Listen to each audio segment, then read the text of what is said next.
प्यारे विद्यार्थियों को मेरा नमस्कार। कैसे हो सभी? सभी तंदुरुस्त हो, मस्त हो, फिजिक्स पढ़ने के लिए हमेशा की तरह उत्सुक हो। आइए दोस्तों, शुरू करते हैं एक नया टॉपिक जिसका नाम है समविभव पृष्ठ। समविभव पृष्ठ क्या होती है?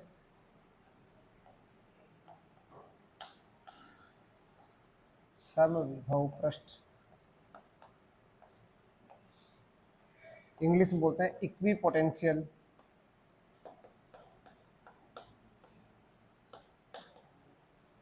सरफेसेस। समविभव पृष्ठ किसे कहते हैं? यानी इसका जो नाम है वो अपने आप में खुद ही बता रहा है। ऐसी पृष्ठ जिसका विभव क्या होता है? समान होता है। सम यानी समान, विभव समान होता है। जिस पृष्ठ पर विभव प्रत्येक बिंदु पर, यानी ऐसी पृष्ठ जिसके प्रत्येक बिंदु पर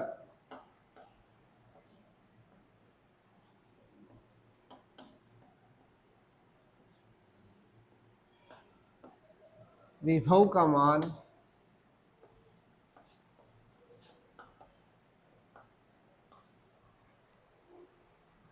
समान होता है,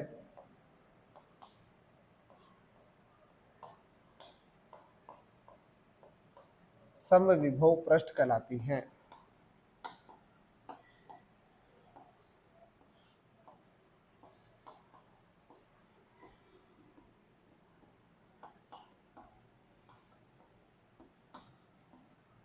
समविभव पृष्ठ कहलाती है।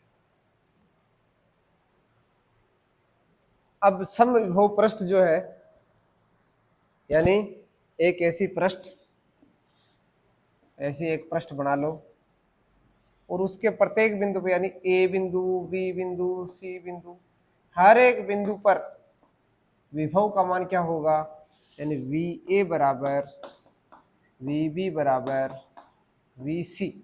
प्रत्येक बिंदु पर विभव का मान समान होगा, यानी प्रत्येक बिंदु पर विभव का मान समान होगा। तो इससे हमें क्या पता चलता है कि यदि, इसके दूसरे तरीके से हम ये भी कह सकते हैं कि यदि एक बिंदु से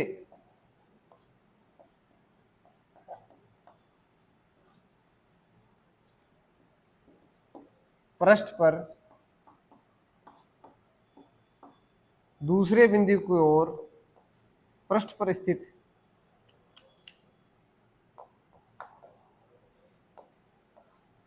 दूसरे बिंदु की ओर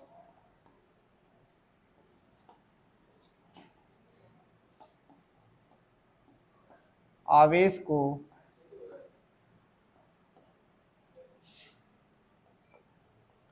ले जाया जाए,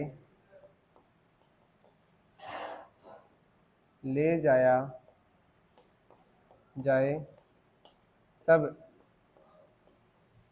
आवेश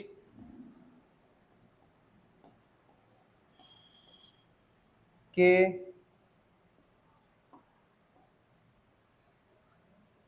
विरुद्ध लगने वाले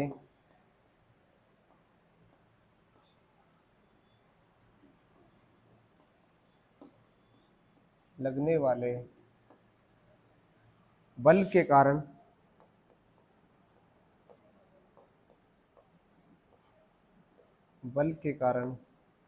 किया गया कार्य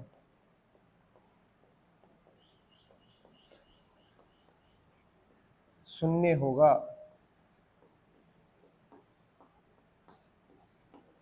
यानी जो कार्य है, ए से बी पर ले जाओगे आवेश को या बी से सी पर ले जाओगे तो आपको कोई कार्य नहीं करना पड़ेगा। इससे यह भी पता चलता है कि समविभव पृष्ठ पर यदि किसी आवेश को एक बिंदु से दूसरे बिंदु पर ले जाया जाए तो कोई कार्य नहीं करना पड़ता है।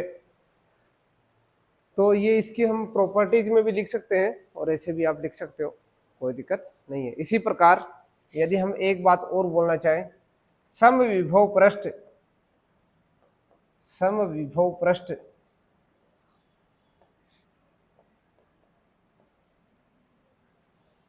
के किसी बिंदु पर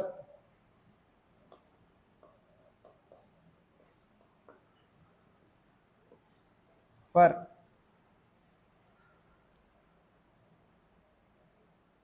विद्युत क्षेत्र की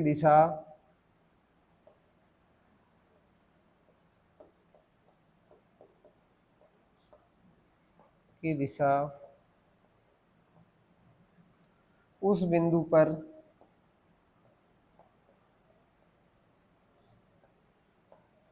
खींचे गए लंब के बराबर होती है, खींचे गए लंब की दिशा में होती है, खींचे गए लंब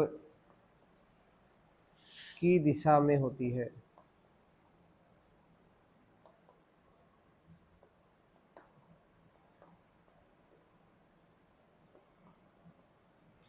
यानी विद्युत क्षेत्र की दिशा, जैसे इस बिंदु पर बात करें तो ये हमेशा ये विद्युत क्षेत्र की जो दिशा है उसको निरूपित करता है। ठीक है, वो जो पृष्ठ है उसका हमेशा जो लंबवत है वो उसके विद्युत क्षेत्र की दिशा को निरूपित करता है। आइए हम अलग अलग जो आवेश वितरण है उसके कारण जो समविभव पृष्ठ है वो किस प्रकार बनेगी उसके बारे में हम चर्चा करते हैं। एग्जाम में अक्सर यहाँ से प्रश्न पूछा जाता है कि आपके पास एक बिंदु आवेश है, बताइए उसकी समविभव पृष्ठ कैसी होगी। आपके पास एक समान विद्युत क्षेत्र है, बताइए उसके कारण पृष्ठ कैसी होगी। बताइए आपके पास एक द्विध्रुव निकाय है, उसके कारण समविभव पृष्ठ कैसी होगी। तो ऐसे अलग अलग प्रकार के निकाय हैं और यदि उसके कारण आपको समविभव पृष्ठ निकालनी है तो कैसे निकालेंगे, वो सारा काम हम अब करने वाले हैं। यानी किस प्रकार हम अलग अलग निकायों के कारण समविभव पृष्ठ बना सकते हैं, किस प्रकार बनाएंगे उसके बारे में हम चर्चा करते हैं। सबसे पहले बिंदु आवेश के कारण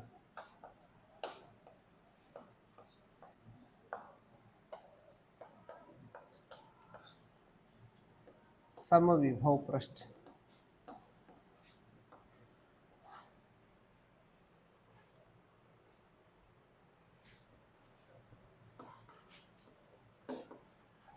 जैसे प्लस आवेश है और इस प्लस आवेश से विद्युत बल रेखा किधर जा रही है, उसके बाहर की ओर, रेडियली त्रिज्य, रेडियली आउटवर्ड। इस प्रकार बल रेखाएं जा रही है। समविभव पृष्ठ बनाने का सबसे आसान तरीका है बराबर दूरी पर क्या लगा दो, कट लगा दो। बराबर दूरी पर कट लगा दिया, इनको आपस में मिला दो, ये एक समविभव पृष्ठ बन गई। ऐसे यहां पर कट लगा दिया,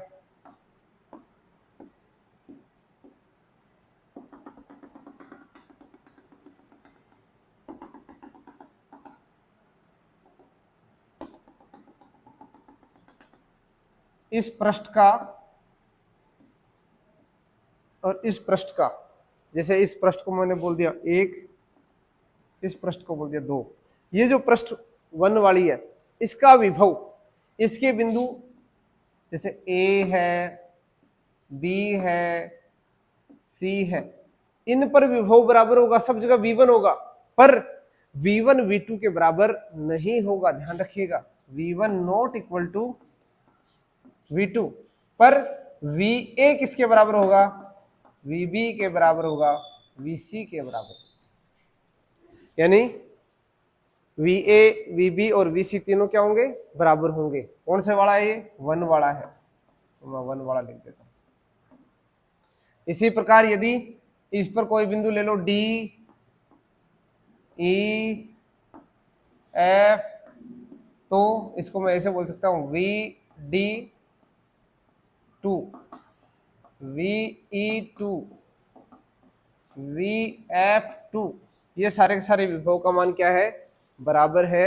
यानी इस प्रकार की हमारे पास यदि कोई निकाय है जिसमें एक बिंदु आवेश है, धनावेश है, उस धनावेश से यदि आपसे कहा जाए कि सब विभव पृष्ठ बनाइए तो किस प्रकार बना सकते हैं, उस बिंदु के चारों तरफ बराबर दूरी पर आपको क्या करना है, विद्युत बल रेखाओं पर कट मार करना है, कट मार करके उनको आपस में मिला देना है, तो एक पृष्ठ बन जाएगी। अब बताइए आपसे कोई पूछ ले कि उसका आकार कैसा है, इसकी आकृति कैसी है, बिंदु आवेश के कारण बनने वाली समविभव पृष्ठ की आकृति कैसी है, तो हम क्या कहेंगे, बताओ, वर्ताकार है या गोलाकार है? वर्ताकार है या गोलाकार?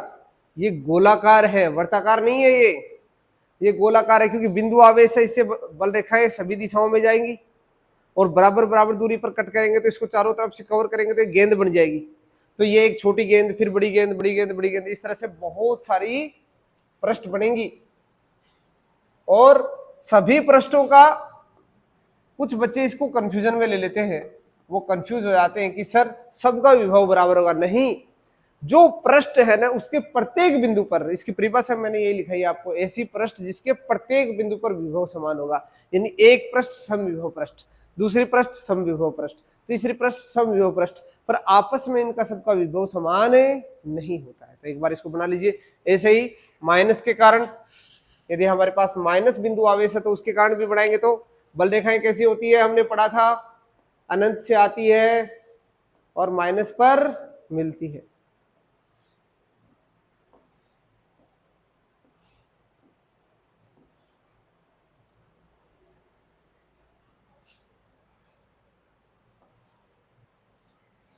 इसके कारण समविभव पृष्ठ बराबर बराबर दूरी पर कट करेंगे। ये V1,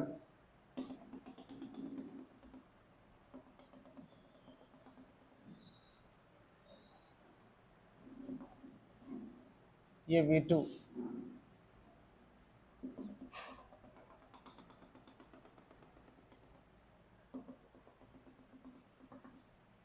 ये V3, V1 not equal to V2 not equal to V3, पर इस V1 पर कोई बिंदु A है, B है, C है, D है, तो VA बराबर VB बराबर VC बराबर VD होगा।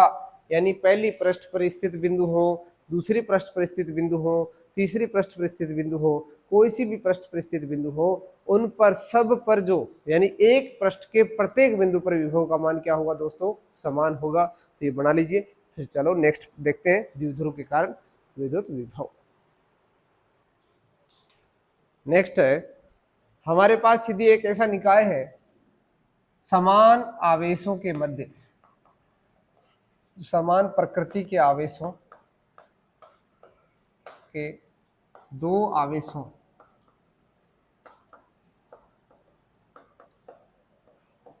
के निकाय के कारण समविभव पृष्ठ,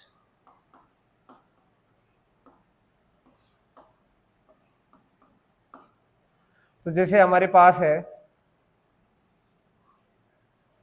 प्लस आवेश है, इधर प्लस आवेश है, दो आवेश है, दोनों की प्रकृति कैसी है, समान। प्लस के कारण विद्युत बल रेखाएं हमने कैसे बढ़ाई थी,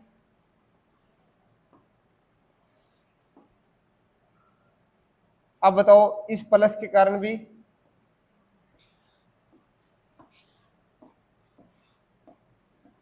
अब होगा क्या, ये बल रेखा इधर आना चाहेगी, सीधा इधर जाना चाहेगी, इधर से भी सीधा जाएगी, एक दूसरे को तो काटेगी नहीं कभी भी।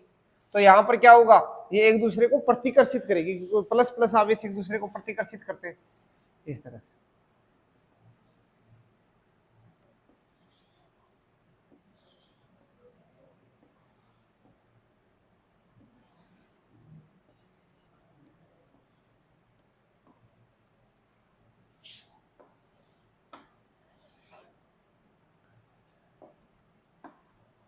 अब मैंने क्या तरीका क्या बताया था, समान दूरी पर क्या करना है आपको, कट करना है।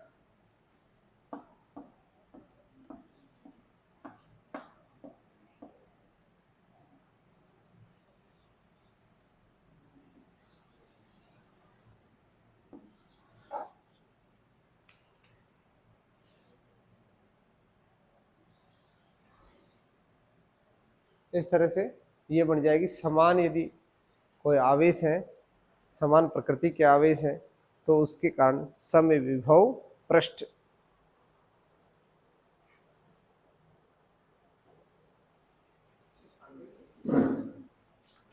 ठीक, हाँ हाँ।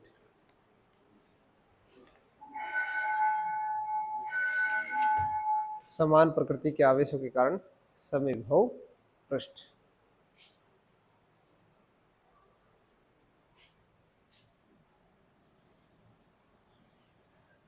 अभी यहां पर आपको दिख रहा होगा कि ये फैलती जा रही है, तो इस इधर क्या होगा, इसका विस्तार ज्यादा होगा, इधर दूरी ज्यादा होगी, इधर पास पास होगा।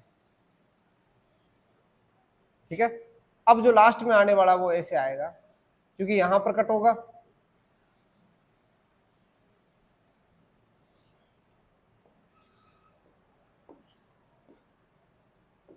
इस तरह से। ऐसे ही माइनस माइनस के कारण आप बना सकते हो, यदि आपके पास माइनस माइनस है तो, यदि इधर माइनस है, इधर माइनस है, तो माइनस माइनस के कारण भी क्या बनेगा, बल रेखाएं कैसे आएंगी, अंदर की ओर।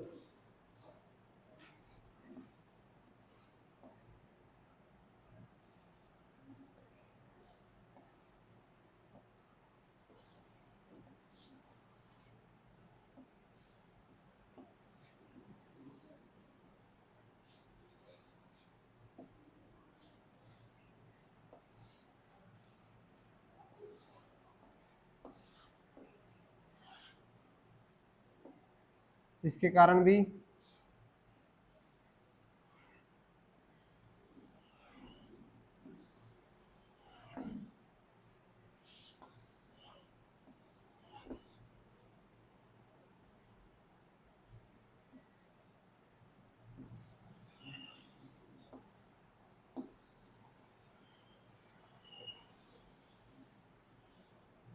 इस तरह से माइनस माइनस यानी समान प्रकृति के आवेश है, तो उसके कारण जो समविभव पृष्ठ बनने वाली वो इस प्रकार बनने वाली।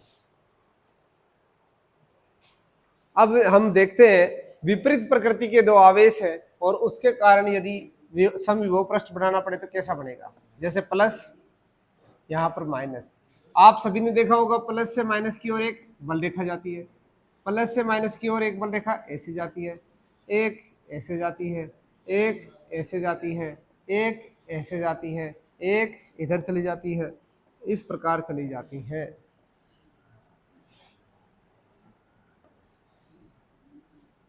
ऐसे ही माइनस के कारण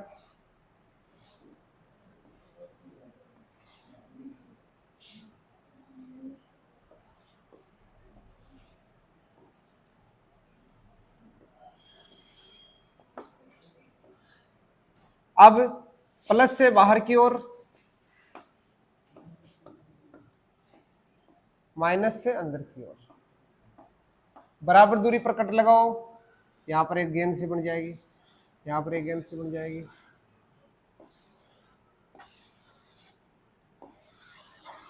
ये लो, अब यहां ऐसा नहीं कि इसके बाहर से आएगा, क्योंकि इधर बल रेखा ही नहीं है, सारी ये अंदर की ओर जा रही है ना, तो दो गेंद अलग अलग टाइप की बन जाएंगी।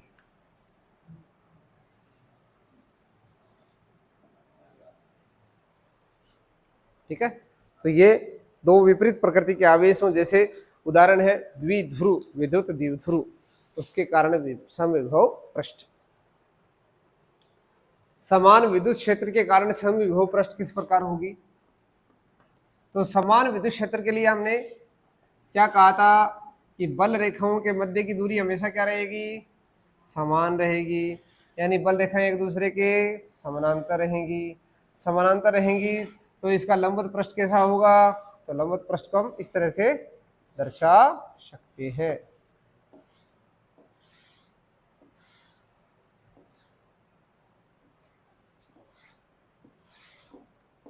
आप ये समझ लीजिए पानी की पाइप में से पानी जा रहा है, उसको आप एक गत्ते से रोक सकते हो, तो वो गत्ता है, बीच बीच में ऐसे गत्ते लगा दिया आपने, है ना, और ये लाइन केवल एक सीधी रेखा में ऐसे नहीं जा रही, ऐसे जा रही है, ऐसे बहुत सारी लाइनें जा रही है, तो यहाँ पर एक पूरे के पूरा एक क्या लगा दिया आपने, गत्ता लगा दिया, पेपर लगा दिया, तो वो क्या बनेगी, इसका विभव, इसका विभव, इसका विभव कभी भी एक दूसरे के बराबर नहीं होगा, बट इसके पृष्ठ पर स्थित कोई भी बिंदु है, A B C D E, सबका विभव क्या होगा, समान होगा। कद्दू कटेगा तो सब में बटेगा, यानी यहाँ पर जो विभव है वो क्या होगा, बराबर। ऐसे ही यदि इस पर कोई बिंदु है तो वहां पर भी विभव समान होगा, इस पर भी कोई बिंदु है तो उस पर भी विभव का मान समान होगा। तो इस प्रकार हमने देखा कि सम विभव जो पृष्ठ है वो अलग अलग प्रकार से यदि बल रेखाएं हैं तो उसके कारण हम किस प्रकार ड्रॉ कर सकते हैं, ये हमने नोटिस किया, ये शब्द आपने बना लिया। आइए एक नेक्स्ट टॉपिक पढ़ते हैं, बहुत ही शानदार टॉपिक जिसमें हम डिस्कस करने वाले हैं कि किस प्रकार पहले वाला चैप्टर इस चैप्टर से आपस में रिलेटेड है।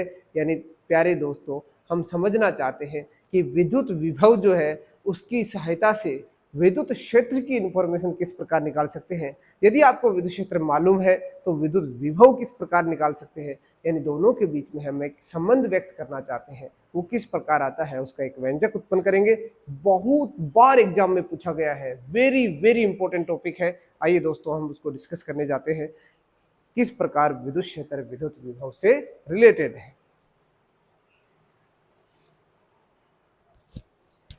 प्यारे बच्चों, जैसे मैंने आपको बताया था कि जो पहले चैप्टर में हमने जो कुछ भी पढ़ा था वो सारा का सारा इस चैप्टर में हम उसका दूसरा रूप पढ़ रहे हैं। बस अंतर है, ये बहुत ही सरलीकृत रूप है, यानी हमें यहाँ दिशा की आवश्यकता नहीं होती है, केवल वैल्यू निकाल लीजिए और सारा का सारा, यानी एक रेखा पर आवेश वितरित है उसका कितना दबदबा होगा, एक चालक गोले के अंदर या चालक गोले के बाहर उस आवेश का कितना दबदबा है, उसका कितना प्रभाव है, वो हम निकालना चाहते हैं। कोई बिंदु आवेश है उसका कितना दबदबा है, एक द्विध्रुव है H2O अणु रखा हुआ है उसका कितना दबदबा है, कितनी दूरी तक उसका प्रभाव रहता है, वो सारा का सारा हम अध्ययन करना चाहते हैं। आप सभी जानते हैं हमारी रोजमर्रा की जिंदगी के अंदर ये हमारा बहुत अहम हिस्सा है। एक तार है, वो तार में 11,000 वोल्टेज जा रहा है, एक छोटे से छोटे बच्चे को उसका ज्ञान देना बहुत ही जरूरी है कि बेटा ये बहुत ही खतरनाक है, इसके पास जाने का मतलब मौत है। कहते हैं ना, एक अनपढ़ से अनपढ़ आदमी भी उसके बारे में सिखाता है कि बेटा इस तार का हाथ मत लगाना, मर जाएगा। क्यों? क्योंकि उसका दबदबा, उसका कितना ओरा है, कितना माहौल है, उसका कितना वोल्टेज है, वो वोल्टेज जो है वो इस चैप्टर में हमने पढ़ा है, अच्छे से पढ़ा है। बस उसका जो वोल्टेज कितना होगा, कितना उसका प्रभाव होगा, वो हमने सीख लिया अच्छे तरीके से। अब हम जानना चाहते हैं पिछले चैप्टर में इस चैप्टर में आपस में क्या रिलेशन है, क्या हमने वो पहला चैप्टर पढ़ा था वो हमारे लिए काम का है या नहीं है। वो बहुत ही जरूरी है। हमें विद्युत क्षेत्र का मान भी आना बहुत जरूरी है, विभव का मान भी पता होना बहुत जरूरी है, बल का मान का पता होना भी बहुत ही जरूरी है, अदरवाइज हमें उसके बारे में पूरा नॉलेज नहीं होगा। तो हम इस चैप्टर में इस टॉपिक के माध्यम से, बहुत ही छोटा सा टॉपिक है और बहुत ही शानदार टॉपिक है, बहुत वेरी वेरी इंपॉर्टेंट टॉपिक है दोस्तों। मैं बार बार इस पर प्रेशर इसलिए डाल रहा हूँ क्योंकि एग्जाम में बहुत बार पूछा गया है इन दोनों के बीच में रिलेशन। और वैसे भी आप समझना चाहो, यदि इसको एक फिजिकल सिग्निफिकेंस के टर्म्स में समझना चाहो तो दोनों चैप्टर को एक सिंगल टॉपिक है वो बांध के रखता है। एकमात्र एक छोटा सा टॉपिक है, ये उन दोनों चैप्टर्स को आपस में बांध के रखता है, दोनों की इंफॉर्मेशन को आपस में इंटरलिंक्ड करता है और एक छोटे से रिलेशन के माध्यम से हम एक इंफॉर्मेशन मालूम है दूसरा हम पता कर सकते हैं। आइए उसको समझने की कोशिश करते हैं। सपोज मेरे पास एक समविभव पृष्ठ है जिसका विभव मैं मान लेता हूं कि V है, इसका विभव है V। ठीक है दोस्तों, ऐसे ही मेरे पास एक दूसरी पृष्ठ है और इसका जो विभव है वो मैं मान लेता हूं V प्लस डेल V, यानी इसका विभव V है, इसका विभव V प्लस डेल V है, यानी इसके प्रत्येक बिंदु पर विभव कितना होगा, V प्लस डेल V। अभी पड़ गया है, इसके प्रत्येक बिंदु पर विभव कितना होगा, V होगा। मान लेता हूं कि इन दोनों के बीच की जो दूरी है वो कितनी है, डेल एल है। ठीक है, और इस डेल एल की दिशा ये इस दिशा में है, ये विस्थापन है, ये डीएल का। ठीक है, इसका विभव V प्लस डेल V, इसका विभव V, इन दोनों के बीच की दूरी डेल एल। आइए अब यहां पर मैं क्या करता हूं, यहां विभवांतर का सूत्र क्या होता है, विभवांतर, विभव का अंतर, VA माइनस VB। इस पृष्ठ का मैं नाम दे देता हूं A, इसका नाम दे दिया मैंने B, दोनों का अंतर कितना हो गया, V plus del V minus V, V से V कट गया, यानी कितना आ गया विभवांतर यहाँ पर, डेल V। विभवांतर है डेल V। आप सभी ने जब टॉपिक की शुरुआत की थी तो एक टॉपिक पढ़ा था जिसका नाम था विभवांतर। विभवांतर बराबर क्या पढ़ा था हमने? विभवांतर बराबर यानी यहां से विभवांतर डेल वी बराबर क्या पढ़ा था बताइए? कार्य बटे आवेश, परीक्षण आवेश। परीक्षण आवेश को वहां से इस बिंदु से इस बिंदु में ले जाने लेकर जाने के लिए जो किया गया कार्य है उसको ही तो हम विभवांतर कहते थे। तो यहां पर कार्य और कार्य बराबर क्या होता है? F vector dot D R या डीएल, यहां डीएल है, F vector dot DL vector, ठीक है, बटे आवेश क्या है? आवेश यहां पर मैं इसको क्यू नोट बोल देता हूं। अब इस आवेश को मैं इधर ले आऊं तो ये क्या हो जाएगा? इस आवेश को मैं, हाँ अब देखो इस आवेश पर लगने वाला बल क्या हो जाएगा? तो Q note E vector, F बराबर क्या पढ़ा हमने? एफ बराबर होता है क्यू ई। एक आवेश पर विद्युत क्षेत्र में लगने वाला बल कितना होता है? एफ बराबर क्यू ई। तो यहां पर क्या हो जाएगा? Q E vector dot DL vector बटे क्यू नोट। क्यू नोट से क्यू नोट कट गया, यानी जो विभवांतर आया मेरे पास, विभवांतर डेल वी का जो मान आया वो किसके बराबर आ गया? E vector dot del L vector आ गया। डेल वी का मान कितना आ गया? E vector dot del L vector. E vector की डायरेक्शन क्या होगी? उच्च विभव से निम्न विभव, उच्च विभव से निम्न विभव, नीचे की ओर। और विस्थापन हम इसको कहां से कहां ले जा रहे हैं? इधर ले जा रहे हैं। तो ये डेल वी बराबर क्या आ जाएगा? E del L cos 180 degree. क्यों? क्योंकि ई वेक्टर और डेल एल के बीच में जो एंगल है थीटा है वो कितना है? ई ऊपर से नीचे की ओर और जा रहा है नीचे से ऊपर की ओर ले जाना चाह रहे हैं, तो कोस 180 की वैल्यू कितनी है? Minus E dot E D L. ये रिलेशन होता है किसके बीच में? विद्युत क्षेत्र और विभवांतर में। यहां से इस डेल एल को नीचे ले आओ तो ये बन जाएगा E is equal to minus del V upon del L, del V upon del L. इस तरह से हम एक रिलेशन निकाल सकते हैं। यानी यदि हमें विभव मालूम है तब उस विभव में लंबाई के साथ जो परिवर्तन हो रहा है जिसे हम कहते हैं ग्रेडियंट, तो इसकी दूसरी भाषा में इसका नाम क्या है? E इज इक्वल टू क्या होता है? माइनस का grade v, is equal to minus का ग्रेड v। और ये एक सदिश राशि होती है इस तरह से, is equal to minus grade v। यानी जो विभवांतर है उसका जो ग्रेडियंट है उसका नेगेटिव मान हमेशा किसके तुल्य होता है? विद्युत क्षेत्र के तुल्य होता है। इससे हमें एक दिशा भी मिल जाती है यहाँ पर। तो आप v से e निकाल सकते हो, e से v निकाल सकते हो। e का समाकलन करोगे, e डॉट डीएल करके उसका समाकलन करोगे तो क्या आ जाएगा? v आ जाएगा। और v का अवकलन करोगे तो क्या आ जाएगा? e आ जाएगा। समझ रहे हो आप? समाकलन अवकलन का यहाँ बहुत बड़ा योगदान है। v मालूम है, अवकलन कीजिए लंबाई के साथ, विद्युत क्षेत्र आ जाएगा।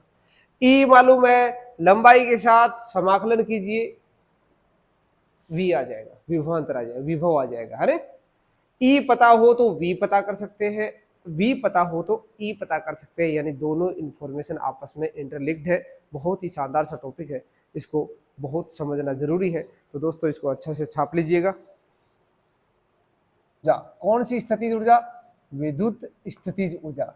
आप सभी ने जाना था स्थितिज ऊर्जा क्या होती है, यानी गुरुत्वीय स्थितिज ऊर्जा के बारे में आपने 11वीं क्लास में काफी पढ़ा है।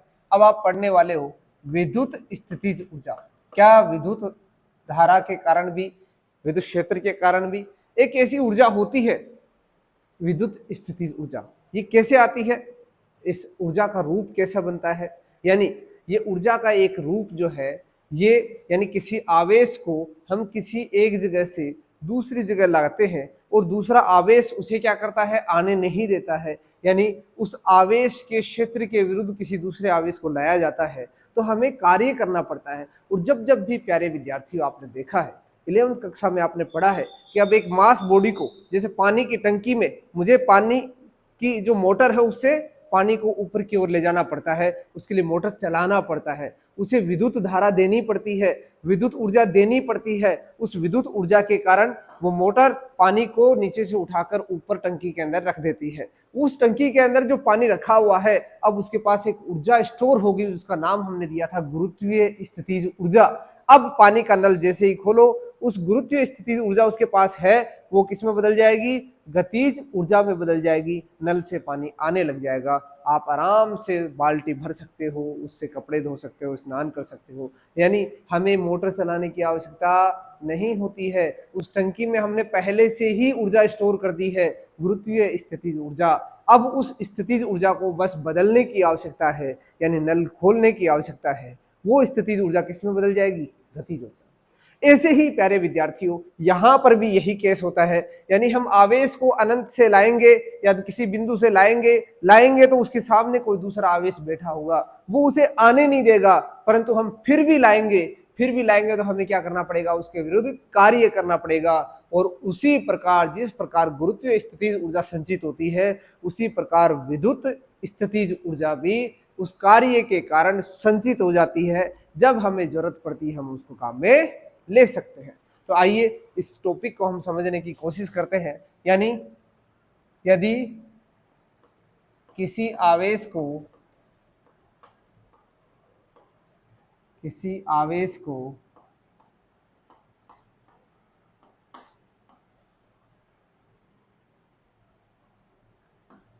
अनंत से किसी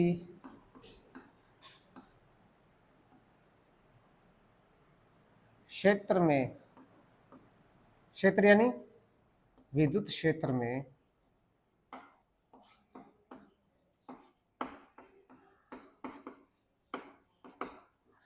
लाया जाता है,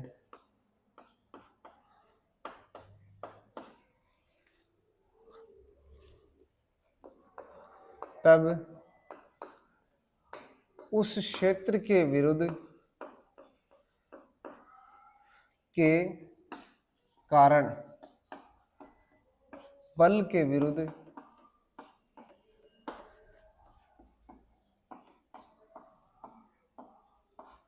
किया गया कार्य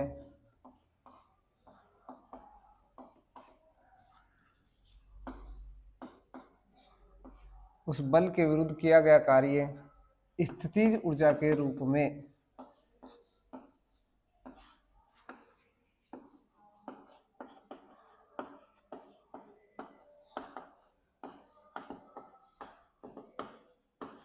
संचित हो जाता है, जिसे विद्युत स्थितिज ऊर्जा कहते हैं।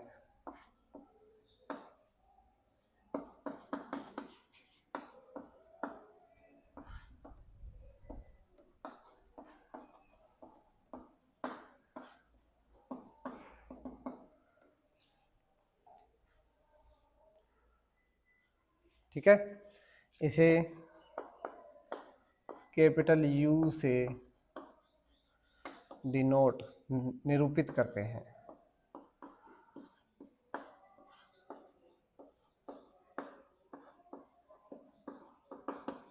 ठीक है, U जो है वो किसके बराबर हो जाएगा? उसके बल के विरुद्ध किया गया कार्य, और कार्य जो होता है कार्य बराबर, यानी U बराबर क्या हो जाएगा? कार्य। और कार्य क्या पढ़ा हमने? कार्य बराबर W बराबर क्या पढ़ा हमने? QV, आवेश गुणा विभव। विभव बराबर क्या पढ़ा था? कार्य बटा आवेश। तो कार्य बराबर आवेश गुणा विभव या विभवांतर, दोनों। विभव यानी अनंत और कोई बिंदु आवेश लेंगे तब तो विभव, और दो बिंदुओं के बीच की बात करेंगे तो विभवांतर।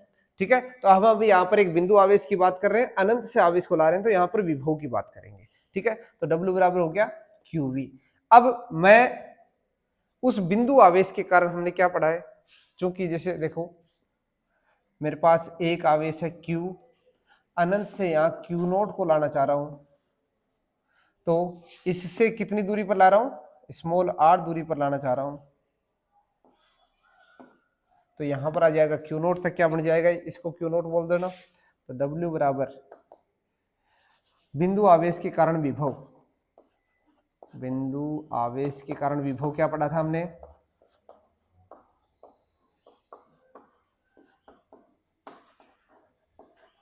विभव के क्यू बटे स्मॉल r। ठीक है, इस समीकरण को कहां पर रख दो, इसमें रख दो, तो W बराबर क्या बन जाएगा, कार्य क्या बन जाएगा, यानी कार्य किसके बराबर हो जाएगा, स्थितिज ऊर्जा के क्यू पहले से है, क्यू नोट ये आ गया बटे आर, के क्यू क्यू नोट बटे आर। ठीक है, ये हो गया स्थितिज ऊर्जा का सूत्र, यानी जो हमारे पास इस आवेश से आर दूरी पर स्थितिज ऊर्जा पता करना है, जो आवेश लेके आ रहे हो उसकी मात्रा पर निर्भर। अब यहाँ क्यू नोट हटेगा नहीं, ध्यान रखना, तो यहाँ पर आप कोई क्यू लेके आओ, जैसे मैं इसको Q1 बोल दूं, तो इसको मैं थोड़ा सा बदल देता हूं आपको समझाने के लिए, मैंने क्यू नोट ले लिया, यहां पर मैं Q2 लेके आ जाता हूं। ठीक है, यहां कोई आवेश Q2 लेके आ जाता हूं और यहां पर मेरे पास है Q1, इस Q2 को मैं यहां पर लेके आ जाता हूं, तो यहां Q2 हो जाएगा, यहां Q2 होता ही क्या बन जाएगा, ये Q2 आवेश को अनंत से हम कहां पर लाके आ रहे हैं, R दूरी पर लेके आ रहे हैं, तो ये आ जाएगा R1, सॉरी ये 1 Q1 Q2 बटे R। ठीक है,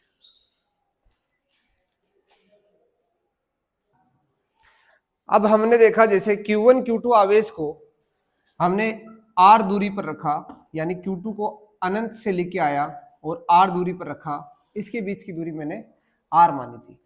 अब यदि मैं कोई तीसरा आवेश लेके आता हूं, तब बताइए स्थितिज ऊर्जा क्या होगी, यानी Q3 को अनंत से लेके आया और यहां पर रखा, तो अब इस दूरी को मैं बोल देता हूं, सपोज ये R13 है, ये R12 है, ये R23 है। आप ऐसा चिंता में मत लेके आना कि सर इसको 32 बोल दें, क्या कोई दिक्कत नहीं है, 32 बोल दो, 23 बोल दो, यहाँ दिशा से कोई मतलब नहीं है, क्योंकि ऊर्जा भी क्या एक अदिश राशि होती है, इसमें आपको सदिश वगैरह कोई यूज करने की आवश्यकता नहीं है। तो अदिश है तो 23 बोलो, 32 बोलो, 13 बोलो, 31 बोलो, इससे कोई फर्क नहीं पड़ेगा। तो अब तीन आवेशों के निकाय के कारण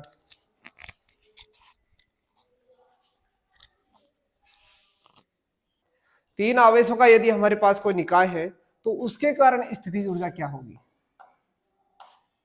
तीन आवेशों के निकाय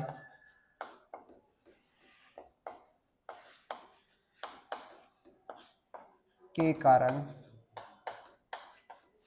स्थितिज ऊर्जा,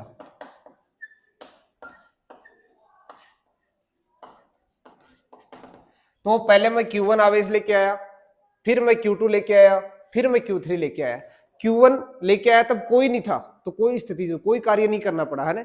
Q2 जैसे लेके आया तो Q2 पर बल कौन लगा रहा है, Q1 लगा रहा है, तो कितनी स्थिति ऊर्जा आई हमने वहां पर पढ़ी। फिर Q3 लेके आए तो कितनी स्थिति ऊर्जा आई वो पढ़ेंगे, देखो अभी। तो सबसे पहले इसकी शुरुआत कैसे करते हैं, माना Q1 तथा Q1 तथा Q2 एक दूसरे से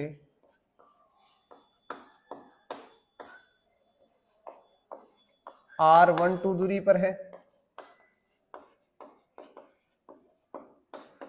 वह Q2 व Q3 R23 दूरी पर है। Q3 और Q13 या Q1 व Q3 एक दूसरे से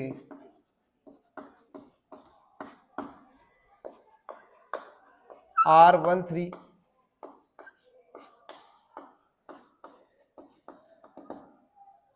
सर्वप्रथम Q1 आवेश को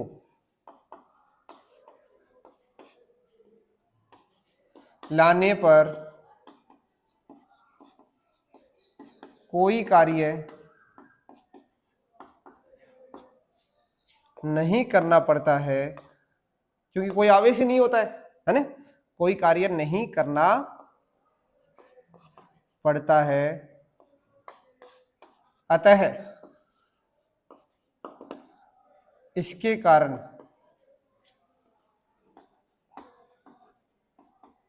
स्थितिज ऊर्जा कितनी हो जाएगी भाई? स्थितिज ऊर्जा U1 बोल दूं उसको मैं, है ना, 0। कोई कार्य नहीं करना पड़ेगा। बताओ, अब कोई आवेश आया, उस आवेश को लाने के लिए हमें कोई कार्य नहीं करना पड़ा, तो स्थितिज ऊर्जा कहां से आई? तो स्थितिज ऊर्जा 0, समीकरण 1। अब मैं क्या करता हूं, Q2 को लेके आता हूं। अब Q2 आवेश को R12 दूरी पर लेके आया, दूरी तक, R12 दूरी तक, किससे? Q1 से। Q1 से R12 दूरी तक लाने में किया गया कार्य क्या हो जाएगा? किया गया कार्य, और उसके कारण स्थितिज ऊर्जा क्या हो जाएगी? इसको मैं W2 बोल दूं तो ये हो जाएगा K Q1 Q2 बटे R12। पढ़ा था ना हमने, जो किसके तुल्य होगा?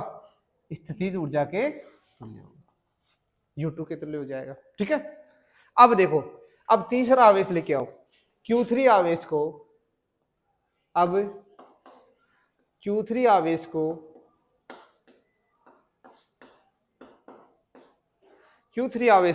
अब देखो, Q3 आवेश लाने के लिए Q3 के पास में कौन कौन से आवेश है? Q1 भी है और Q2 भी है। तो Q3 आवेश को Q1 से तो कितनी दूरी पर? R1 दूरी पर,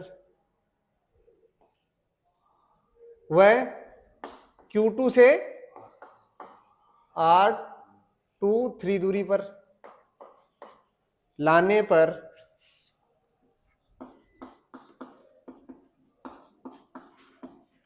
किया गया कुल कार्य कितना हो जाएगा भी? कुल कार्य, तो इसको मैं W3 बोल देता हूं, ये हो जाएगा K 1 वाले के कारण 1 के पास 3 आ गया, तो Q1 Q3 बटे R13, और Q3 के पास कौन लेके आया? Q2 लेके, Q2 है तो K Q3 Q2 बटे R23। ठीक है, ये समीकरण हो गया मेरा। ये किसके बराबर हो जाएगा? U3 के, समीकरण 3। कुल स्थितिज ऊर्जा, अब और तो आ नहीं रहा यहां पर, तो अब इनको क्या करते हैं, सबको जोड़ दें। ऊर्जा एक अदिश राशि है, इसलिए इसको हम आसानी से जोड़ सकते हैं। दिशा वाला कोई सिस्टम ही नहीं है, आपको सदिश नियम वगैरह कुछ लगाने की आवश्यकता नहीं है, आसानी से इसको जोड़ सकते हैं। कुल स्थितिज ऊर्जा U बराबर U1 plus U2 plus U3 क्या हो जाएगा अभी? K Q1 Q2 बटे R12, K Q1 Q3 बटे R13, K Q1 Q2 Q3 बटे R13।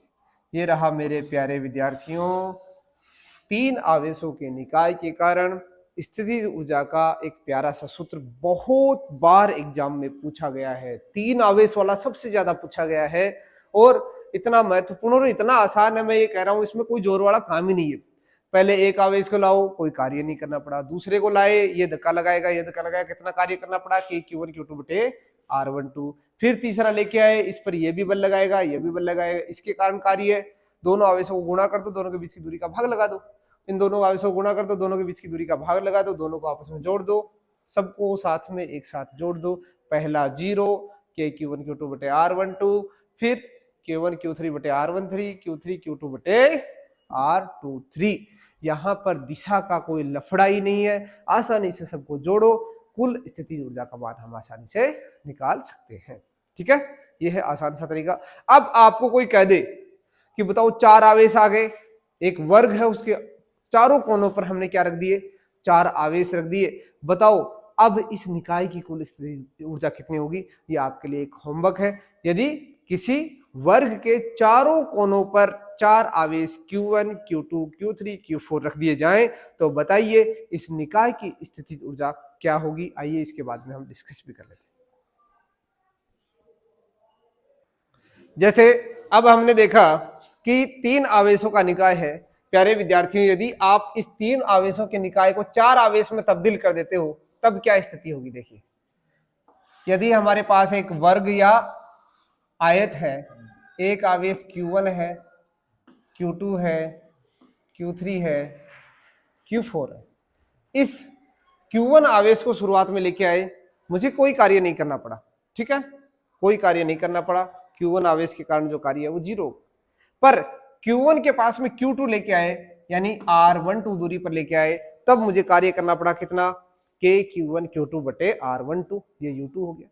इसी प्रकार यदि मैं इसके पास Q3 लेके आया, Q3 लेके आया तो बताओ Q, देखो इसको भूल जाओ आप, पहले लाया Q1 कोई कार्य नहीं, Q2 लाया K Q1 Q2 बटे R12, अब इसको लाया,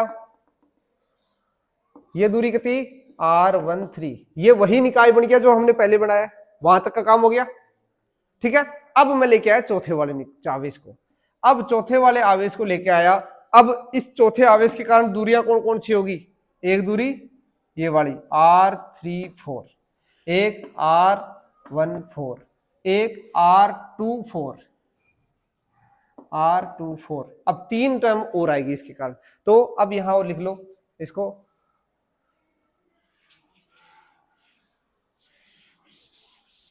तो Q4 आवेश को Q1, Q2, Q3 से R14, R24 व R34 से क्रमशः दूरी पर लाने में किया गया कार्य, बताओ कितना हो जाएगा। W4 बोल दूं मैं इसे, Q4 के पास में Q1 तो K Q1 Q4 बटे R14, K Q2 Q4 बटे कितना हो जाएगा R24, K Q3 Q4 बटे R34, काम हो जाएगा क्या, 14 24 34।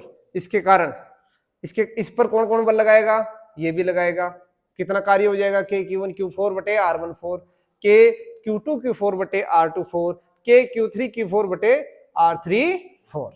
अब इसको और ये सारे जो समीकरण है 1 + 2 + 3 + 4, इनको सबको जोड़ दो, 1 + 2 + 3 + 4 + 4, तो क्या हो जाएगा, कुल कार्य, कुल स्थिति ऊर्जा, ये U4 है, तो U कितना हो जाएगा 0 + K Q1 Q2 बटे R12, K Q1 Q3 बटे R13, K Q2 Q3 बटे R23, K Q1 Q4 बटे R14, K Q2 Q4 बटे R24, K Q3 Q4 बटे R34। इस प्रकार हमारी कुल स्थितिज ऊर्जा आ गई, ठीक है। तो यहाँ पर ये रख लेना Q1 Q3, वहां दूरी लिख दी मैंने, ठीक है, ये सारा कंप्लीट हो गया। इस तरह से यदि हमारे पास 4 आवेशों का निकाय है, 4 आवेशों के निकाय के कारण जो स्थितिज ऊर्जा है उसका व्यंजक ये हो गया। 4 आवेशों के निकाय के कारण स्थितिज ऊर्जा का व्यंजक क्या हो गया, ये हो गया। इसको भी आप नोट कर लीजिए। फिर इसके बाद में मैं आपको बताने वाला हूं यदि बहुल आवेशों का निकाय है तो उसके कारण स्थितिज ऊर्जा क्या होगी, वो आप एक तरह से सबके लिए कॉमन टर्म आ जाएगी। यदि एक समान बाह्य विद्युत क्षेत्र में हम किसी आवेश को रखना चाहें या लाना चाहें तो भी हमें क्या करना पड़ता है, कार्य करना पड़ता है। आप सभी ने देखा होगा कि एक आवेश को यदि दूसरे आवेश के क्षेत्र में लेके आए, यानी दूसरे आवेश के विद्युत क्षेत्र में लेके आए, तो उस क्षेत्र के विरुद्ध जो बल लगता है वो उसके कारण हमें कुछ कार्य करना पड़ता है और वो कार्य है वो स्थितिज ऊर्जा के रूप में संचित हो जाता है। तो दोस्तों यहाँ पर भी आपने देखा होगा कि यदि हम कोई आवेश को इस फील्ड में लाना चाह रहे हैं, इस क्षेत्र में लाना चाह रहे हैं, तो यहाँ पर लाने के लिए मुझे क्या करना पड़ेगा, कुछ कार्य करना पड़ेगा। वो कार्य कितना हो जाएगा, तो एक समान विद्युत क्षेत्र के कारण आवेश Q पर कितना बल लगेगा, आवेश Q पर लगने वाला बल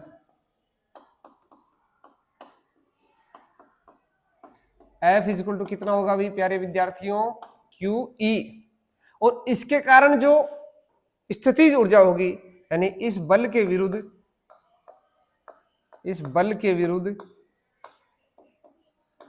क्या करना पड़ेगा, बल लगाना पड़ेगा।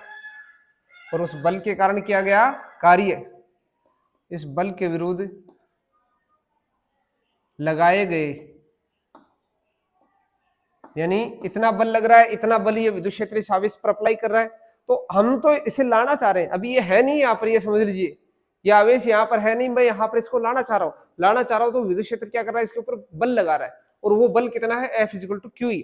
इस बल के विरुद्ध मुझे क्या करना पड़ेगा, बल लगाना पड़ेगा।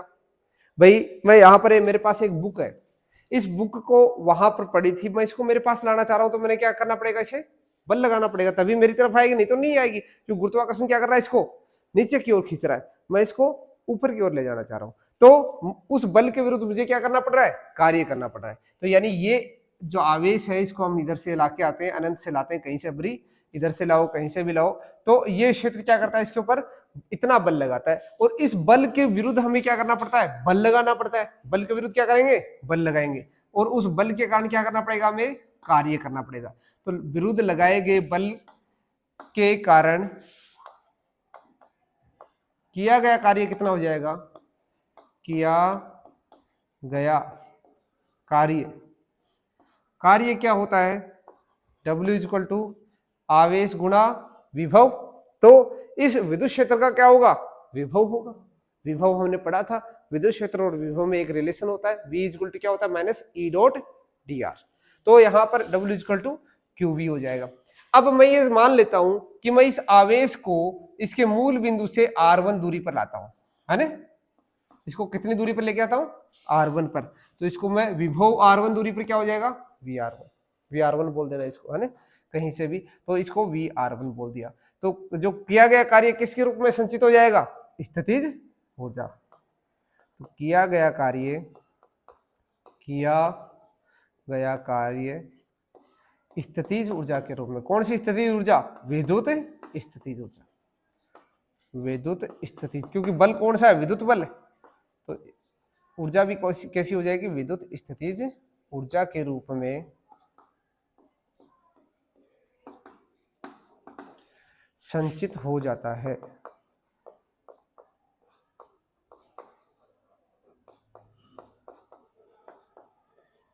तो U इक्वल टू क्या हो जाएगा, QVR1, इसको बोलते हैं समीकरण 1। अब देखो, यदि आवेशों की संख्या 1 की बजाय मैं कितने ले आऊं, 2, तो यहां टॉपिक हमारा क्या हो जाएगा, यदि इसका ये टॉपिक, दूसरा टॉपिक है, यदि दो आवेशों के निकाय, दो आवेश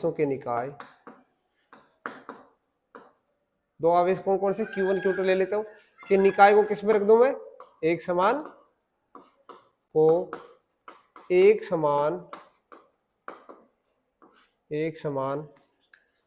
विद्युत क्षेत्र में रखने पर किया गया कार्य या स्थितिज ऊर्जा, रखने पर स्थितिज ऊर्जा लिख लो, पर स्थितिज ऊर्जा, वो हमें निकालनी है। तो कैसे निकालेंगे, अब इसमें थोड़ा सा आपको चेंज मिलेगा, यानी यही एक समान में डायग्राम यही ले लेता हूं, और ये आवेश Q1, दूसरा Q2।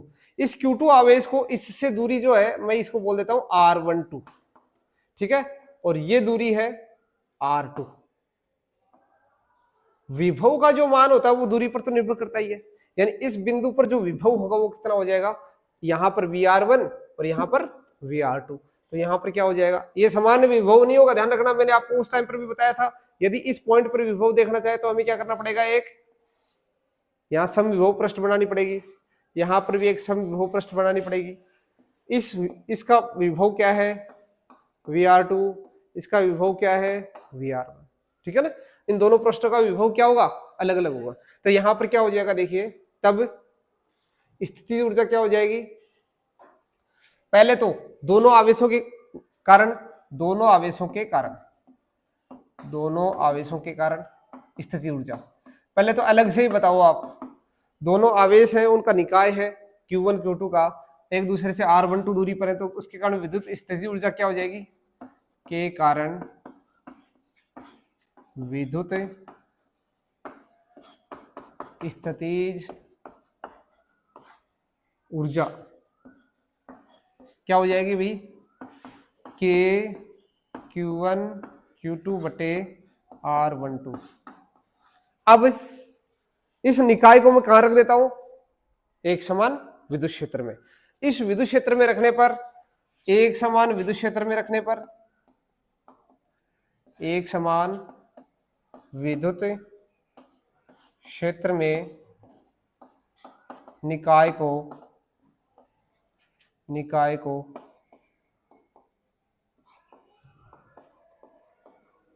रखने पर स्थितिज ऊर्जा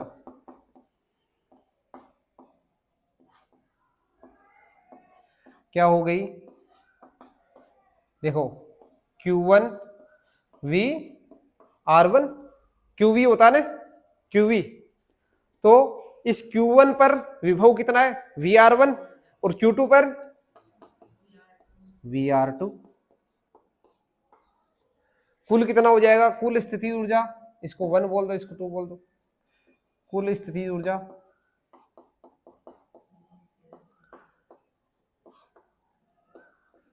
या इसको, तो ये हो जाएगा U1 प्लस U2, यानी Q1 VR1 Q2 VR2 plus K Q1 Q2 बटा R12। ऐसे ही यदि आपको कह दिया जाए तीन आवेशों के निकाय को एक समान विद्युत क्षेत्र में रख दें तो स्थितिज ऊर्जा क्या होगी। अब मैं आपको एक गौर करने वाली बात बताता हूं प्यारे दोस्तों, इस पर विशेष गौर कर लेना, आपका एग्जाम में क्वेश्चन डेफिनेटली सही होगा, अदरवाइज आप गलत करके आओगे, मेरी गारंटी है। क्यों?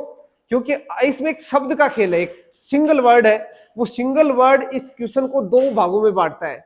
यदि आपने यहां पर दो आवेशों के निकाय के कारण विद्युत स्थितिज ऊर्जा वाला डेरिवेशन किया है, आप इस एक समान विद्युत क्षेत्र वाले को भूल जाते हो, तो आपका ये क्वेश्चन गलत होगा, डेफिनेटली गलत होगा।